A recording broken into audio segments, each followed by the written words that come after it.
Hi guys, it's Emily from Novel Novels and welcome to today's video. This is my reading catch-up October week 2, Classic and Gothic. I couldn't think of it, you know me, I can never think of the title, but I've got 2 classic books to show you today and 2 Gothic books, actually 3 classic books to show you because one of them I'm currently reading, and 2 Gothic books because Gothtober is going very, very well and Victober's going quite well, although I've done it. I'm halfway through the month, nearly halfway through the month, and I've read 4 classics this month. So I am on track. I think I've read 3, got one that I'm going to be finishing, but I'm on track, and that is a big, big thing for me. So I'm quite happy with that. I've still got the 2 George Eliot books to read, so I think in the next reading catch-up you would have seen I'm going to read Adam Bede, because that's the bigger one. I want to get that over and done with. I've got Felix Holt to read, and I've also got No Name by Wilkie Collins, but that's the one I'm saving for the last week because I know I love Wilkie Collins books and I want to save that for the end because I want to end on a high. And I've also got the short stories of Sherlock Holmes, which I think I'm going to start soon. I think I might just have it on the go soon. We'll have to wait and see. So let me show you what I'm reading. So obviously you know I'm reading Shirley by Charlotte Bronte. I'm buddy reading this with Katie from Books and Things. I still don't love it as much. I'm nearly halfway through and I'm enjoying it more because we're seeing more.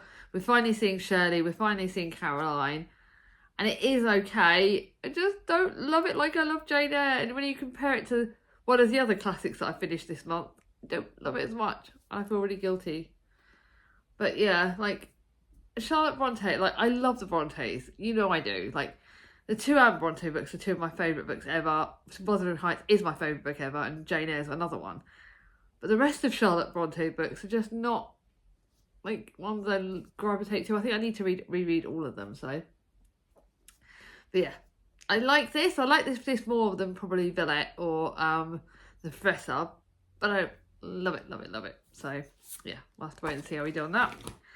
And then I just decided to, yesterday was one of those days, I'll talk about the week in a minute, but I started reading this contemporary. Basically, I'm going to be finishing all my contemporaries and like fantasy books probably on my TBR a lot earlier because I'm reading them alongside all the set books on my TBR.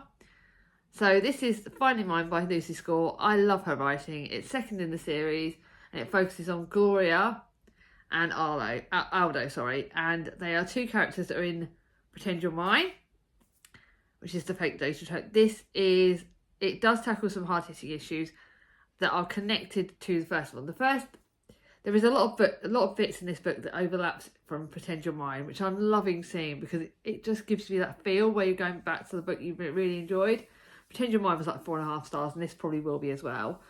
And you start off the book where it is the start of the other book, where Gloria, the lead character in this, is being domestically abused, and someone steps in, who's the lead character in the other book, and then we also meet Aldo, who is a hometown hero.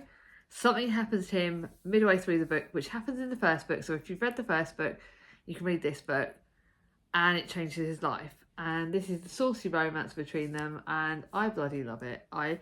The saucy bits not really happened as much yet, although it's just started to happen. But it talks about relationships. It does tackle domestic abuse in quite a very real way and about being a victim. And it does talk about other things that are close to home.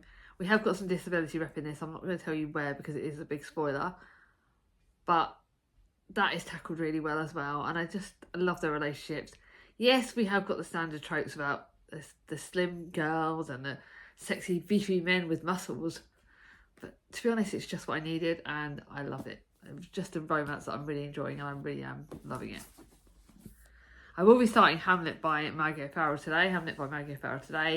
And that's my reread and I'm really looking forward to it. It's a chunkster book, so I'm hoping that if I get time, like this week has been insane. Like I said, we'll talk about that in a bit. But yeah, I'm starting that today, so hopefully that'll get through that and that is a good book. Now to a book I read in one day, and I am sorry, Kate. This is Little Duke by Charlotte Mary Young. I'm keeping this because it's a children's classic. And I rated it 3 stars. It was my gift from Amazon Anonymous, and my first Charlotte Mary Young, but it is a kid's book, and I think I probably tried to read it too quickly again because it went in one eye and out the other eye. Like literally, I don't remember much of it. That's why I'm going to be keeping it. So this is about the Little Duke. It's also like, I think, historically fiction, and I can't tell you a huge amount about it. I read it yesterday and it didn't like go into my heart, so I don't know why. I don't know. I rated it 3 stars. It was good, but I can't really remember much about it. Like, I flew through it. That's the thing. Like, I think I read it too fast, and I'm really sorry. I just stuffed up a little bit. I thought because it's a short book you can fly through it, but it wasn't one that kind of grabbed me story-wise. So I'll reread that at some point. That's going to be a keepy. Because I needed a contemporary book mixed in with everything, I read The Happiest Ever After by Millie Johnson. Mum's going to be reading this, and it is a really, really good book. It's a really good, they're 4 stars, the rest are 4-star and above, so I've only had one sort of meh book so far of the month, so this was really, really good. It's about Polly Potter, who used to love her job until her new boss begins to make her life hell. She used to love her partner Chris until he cheated on her. The only thing she truly loves now are the pages of the novel she's writing, where she's created a bolder version of herself, the fictional Sabrina Anderson. But then, disorientated after an accident, Polly ends up believing she's Sabrina, and then she's at the heart of this community, Italian family run by the coast, and it's a really good book, and it's a really good contemporary, and I keep saying and, but yeah, I really enjoyed this. But definitely one of her better, definitely a brilliant book by her. Millie Johnson does not disappoint. She's that feel-good romance book. But one of the things I wanted to show you all is the start of this book. I think I can't remember if I said it in the last video, but it is dedicated. It basically talks about the fact that if you love it, there's nothing wrong with loving rom-coms, and I always feel guilty about loving my rom-coms. This was a great book. This is a great romantic comedy, and I don't need to feel flipping guilty for loving it. That is my mum book. Then I read Desperate Remedies this is my other classic, by Thomas Hardy. I read this because I picked this and I bought this early because I know that Jen from Jen the Librarian is doing a Hardy read along this year, and this is one of Thomas Hardy's first books, Desperate Remedies, and I bloody blimmin' loved it. It's 4 stars, but I can almost think about almost 4.5 because it reminded me of Wilkie Collins' writing, actually. It's that dark, depressing storyline with but it's just so good. I can't even describe how good it is, but it's about this, unlike these story about these characters, and Cynthia, I can't even say their names, and it's basically sort of set over quite a short period of time, and this woman meets this. It's the romance in the moors. I think it's more set in the moors or something, but it's set in a dark area. And her brother's sort of pushing it. They're pushing her into marrying someone she doesn't want. She's got this bloke that she loves at her heart, but then there's another lady that's trying to stop them. So we have got a bit of LGBTQI in this, which is done really well. And this character is really downtrodden, and she doesn't want to marry this other bloke, and she really wants to be happy. And you've got a bit of mystery, and you've got a bit of murder in this. You've got a bit of this. Loads of really great things, and I can't even describe it, but if you actually like Wilkie Collins, it's a really dark book, but that's probably what makes me love it so much more. So you've got a bit of intrigue, you've got mystery, you've got clues, you've got just like Wilkie Collins but by Thomas Hardy. It's smashed it. It's actually one of my favourite Thomas Hardys. Don't quite know how that happened, but yeah, it's not quite up there with I loved the Mayor of Casterbridge, and I loved Far From Hiding Crowd, but that's bloody close. I love Tess. But yeah, I love Tess, but that is pretty close. That's up there as one of my favourite Hardys. Another 4-star book is The Safekeep by Yael van der Walden. And actually, this is my library book, and actually this was actually shorter. It's a short book, so I read it very, very quickly over a day and a half. It's really quite historically fictiony, done well. It's an LGBTQ. Everyone knows this. This won the Women's Prize, and it won it was longlisted for the Booker Prize. I think it won the Booker Prize, but it won the Women's Prize this year. Everyone knows about this. It's not necessarily one. I'm glad I didn't buy it because it's not necessarily one I want to reread. But it's 4 stars. It's still really, really good writing. And there's actually a depth to it that I didn't get at the start. And now the more I think about it, the more I get the depth of it, which I thought was really good. And it's set in the rural Dutch province of whatever, I can't say the name. And bomb craters have been filled, and like the war's been over, but there's something more to it. And after alone in her late mother's home, Isabel lives a life as she should, led by routine discipline, but is upended when her brother Louis delivers a graceless new girlfriend, Eva, at Isabel's doorstep as a guest, there to stay for the season. But there's more to it, and it's a really, really good book. Actually, quite surprised that I actually enjoyed that quite as much as I did. The writing is really, really good. There's a bit of mystery in it as well. There are bits that I kind of went off on a tangent I didn't really read. So that's probably what knocked it down. But it is still a really, really good book. Now to my 4.5 stars. And I think I've got 3 4.5 stars and 1 5-star. And these are all just amazing books. And I will go through and say which ones I'm keeping. But I think I might be keeping more than I normally would. I think there's actually only... I don't think I've actually got any books that are going to the charity shop this week, which is really strange. The first one is The Secret Letter by Kerry Bartlett. This will probably go to charity shop after Mum's read it, but I think Mum will want to read it. It does tackle the suffragette era, but it doesn't tackle... We start off in London in 1910. 21-year-old Esther Watkins would do anything for the suffragette cause. In prison, force-fed and beaten, she's determined to do what she believes is right. With a new love, Joseph, by her side. You don't get to read about the force feeding bit, which is something that's very triggering for me, and I don't like it. I don't know why, but I hate that bit. You do get some graphic bits about the marches that happen for the suffragette era, so you have to be aware of that going in. Other than that, it's not as hard hitting as I was scared of. And then we've got the current timeline, which is Kent in 2019. With her marriage in tatters, school teacher Lizzie Armstrong moves to sleepy Elm Heath for a fresh start, and her pupils and community soon steal her heart. So when the school is threatened with closure, Lizzie knows she must do what she can to fight for it. And basically she discovers that Esther was the one that founded the school, and she goes in to find out Esther's history. And the two timelines work really, really well together, and I think that was blended really well. It's a really good historical fiction book. It does talk about the fights that women fought for in the suffragette era, but it also talks about community and friendships and that kind of thing, and I think it was done brilliantly. Really enjoyed this. The TBR jar smashed it out of the park for me, so that is another Mum book. The next two are keepies. I actually would like to read a contemporary. One of these is a contemporary that I want to reread, so that is not like me whatsoever. And the first one is Bonnie Woods is Kindling, and this is set. It's an autumnal book. I actually am very tempted to put it on my rereads for next year, but I don't think I can reread it that quickly. I'll probably be reread the year after. It is a saucy romance. There is a lot of sauciness, but it's done brilliantly. We've got body positivity in it. We've got a curvy lead character who I absolutely bloody loved, and I think it does talk about that. It does talk about the way that women beat themselves up if they're curvy and they feel like they should be going to a stereotype, and I think it tackles that so well. The lead character in this is Harper, and she goes to the Highlands to find herself. She's got sacked from her job. She goes there to write this book, and she's never written. And she meets you can obviously tell the romance. She meets the sexy Fraser, who's a gruff woodcutter, who reluctantly offers her cabin.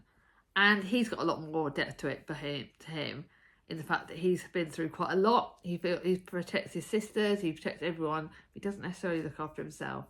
And their romance is done really, really well. And I think it does talk about falling fast and does talk about romance. It is quite an insta love quite a thing with the source, but it's done flipping well, and I really bloody loved it. Really just think it was done brilliantly. Angela from reading off my shelf got me this, and the fact that I want to reread it is a good sign, and I'm going to look for more books by the author. To one I'm obviously going to keep. This is the first of the 2 Gothic books, so you've been waiting a while, I know, but the 2 Gothic books are here.